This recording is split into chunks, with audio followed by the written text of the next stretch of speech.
Здравствуйте, ребята! 36-й урок «Загадки весны». Көктемнің жұмбақтары. Вы будете выразительно читать тексты, придумывать историю по комиксу, соблюдать грамматические нормы в речи и на письме. Бүгінгі сабақта балалар сіздер мәтінді мәнерлеп оқуды, қысқа әңгімелер құрастыруды және сөйлеуде және жазуда грамматикалық нормаларды сақтауды үйренесіңдер. Послушайте стихотворение Ладончикова «Весна». Отшумела злая вьюга, стала ночь короче дня, теплый ветер дует с юга, капли падают, звеня. Солнце, землю нагревая, гонит с нашей горки лед, тает баба снеговая и ручьями слезы лед. Ребята, когда происходят эти действия? Покажите, как шумит вьюга. Боран қалай шулайды. Соны көрсетеміз. Отшумела, значит, дует тихо, стихает. Покажите. К весне вьюга отшумела. Көктемге қарай боран басылып, бұрынғыға қарағанда жайырақ соғатынын көрсетіңдер. Покажите, как дует теплый ветер, и стала ночь короче дня. Жылы жел қалай соғатынын көрсетіп, және түннің қысқарғанын қимылмен көрсетеміз. Как падают капли, и солнце гонит с горки лед. Тамшылардың тамғанын және күннің көзінде мұз қалай ерейтінін көрсетеміз.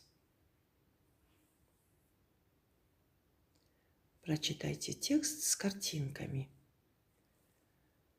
Суретті мәтінді оқимыз.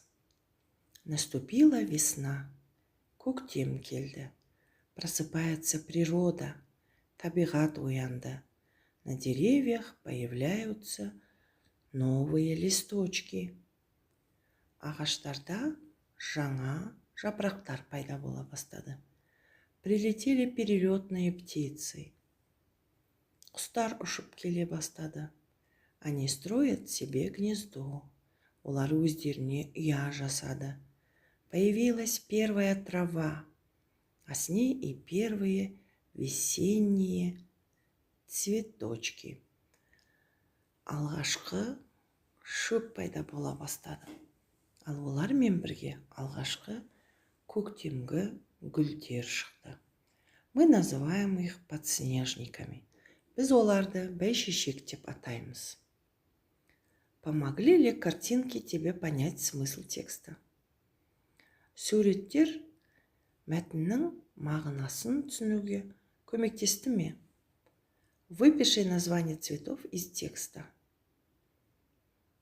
Мәтіндегі гүлдердің атын дәптерге жаз. Подснежники, бәйшешек. Подумай, почему их так называют? Ойланыңыздар, неге оларды бәйшешек деп атайды?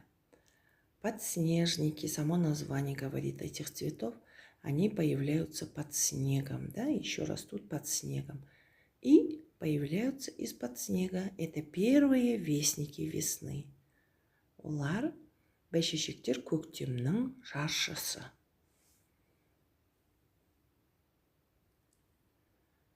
Ребята, представьте, что цветы могут разговаривать. Балалар, гүлдер бір-бірімен әңгіме айталады деп ойлаңыздар.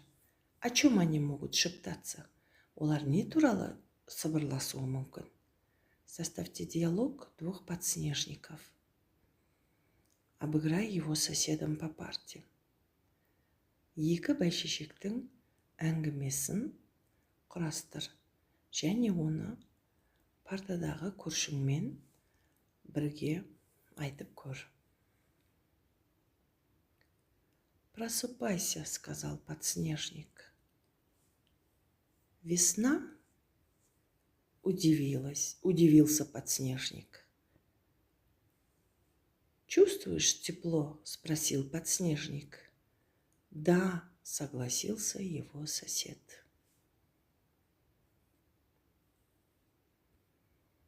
Ребята, давайте поиграем в игру «Кто самый зоркий?». Кім көреген деп аталатын ойынды ойнайық. Нам дано одно длинное слово. Из этих слов мы должны составить как можно больше слов. Берілген сөзден басқа сөздер жасауымыз керек. Какие природные явления спрятались в этой строке? Осы жолда қандай табиғи құбылыстар жасырынып қалды? Запишите их в тетрадь. Например, ледоход, сең жүруі, половодье, су тасқыны, снеготаяние, қардың еруі.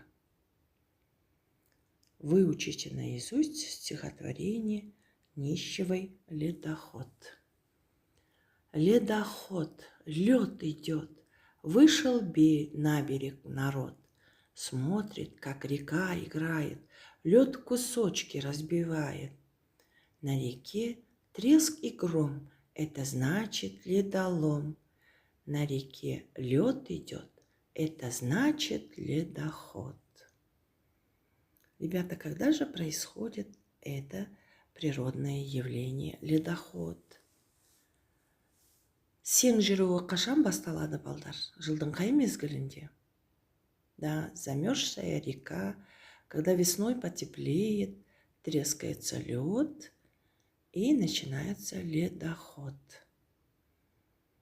Қыстай қатып жатқан өзен, сулар, көктем келіп күн жылынғанда мұз еріп, сең жүре бастайды. Назови существительные и глаголы, с помощью которых описывается ледоход.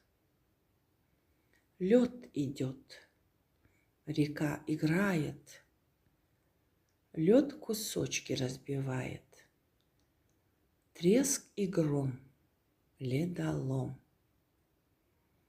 Вот эти слова помогают нам понять, что происходит весной на реках. Объясните, как образовались слова ледоход, ледолом. Запишите в тетрадь. Ледоход, ледолом деген сөздердің жасалу жолдарын түсіндіріңдер. Это сложные слова, которые состоят из двух корней. Лед, ход, лед, лом. О соединительной гласной между этими корнями.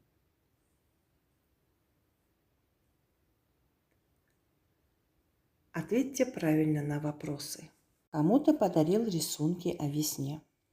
Я подарил рисунки о весне моей бабушке. Кому ты послал фото о весне в Казахстане? Я послал фото о весне в Казахстане моему знакомому. Кому ты рассказал стихотворение о весне? Я рассказал стихотворение о весне нашему преподавателю. Кому ты отправил СМС-сообщение о ледоходе?